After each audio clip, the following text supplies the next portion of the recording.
पितालाई उहाँले भन्नुभयो, इलोई इलोई लामा सबक्थानी, हे मेरो परमेश्वर तपाईले मलाई किन त्याग्नु भयो? क्रुसमाथि हुँदा बोल्नु भएको शब्दहरू। अनि पितालाई फेरि उहाँले भन्नुभयो, हे पिता यिनीहरूलाई क्षमा गरिदिनुहोस् किनकि यिनीहरूले के गर्दैछन् सो जान्दैनन्।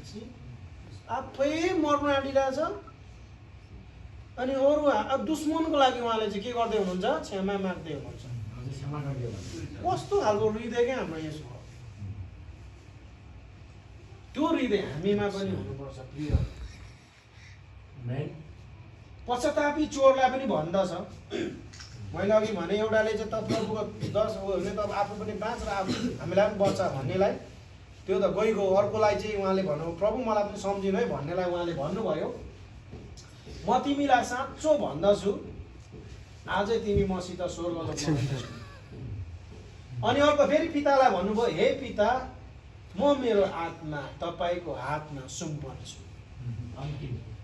अनि मरियमलाई पनि भने माथिबाट, नारी हेर तिम्रो छोरा भनेर युहन्नालाई देखायो। युहन्ना त्यहाँनिर थियो किनकि येशू र युहन्ना चाहिँ नजिकको नातेदार थिए। युहन्ना र याकुबको नातेदार, त्यही भएर युहन्ना र याकुबको आमाले चाहिँ येशूको पछि येशू उनीहरूको एक्सपेक्टेसन चाहिँ येशू राजा हुन्छ भन्ने थियो। अनि यदि येशू राजा भयो भने त हाम्रो छोराहरू मन्त्री हुन्छ भनेर पठाएको येशूको पछि। बुझ्नुभयो मलाई? वास्तविकता चाहिँ त्यो। तर पछि अनि अब येशू त अर्कै छ, येशूको रोल फाल्टै छ होइन। त्यसै कारणले गर्दा अनि युहन्नालाई चाहिँ आफ्नो आमाको जिम्मा दिएको। अनि मैले तपाईँलाई एफिसीको पुस्तक पढाएँ छैन नि?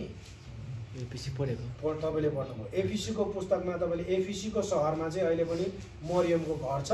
अनि युहन्ना पनि एफिसीमै मर्नुभयो किनकि एफिसीबाट पाटमोसको टापु नजिक थियो।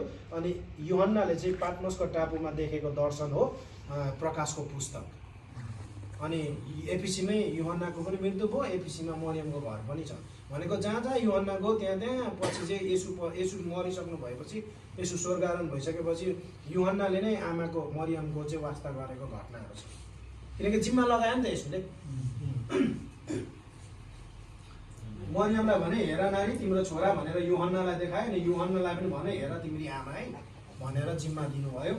अनि अन्तिममा उहाँले मलाई तिर्खा लाग्यो भन्नुभयो। अनि अन्तिममा चाहिँ अब सिद्धियो भन्नुभयो। अनि उहाँले आफ्नो प्राण फुस्छ मर्नु भयो। यसरी उहाँको आफ्नो दुःखको दिनहरू कटाउनु भयो। दुःख पछि सुख अवश्य पनि हुन्छ। आमेन। अब मेरो प्रभु नयाँ भएर आउनुहुन्छ। आमेन। Okay, so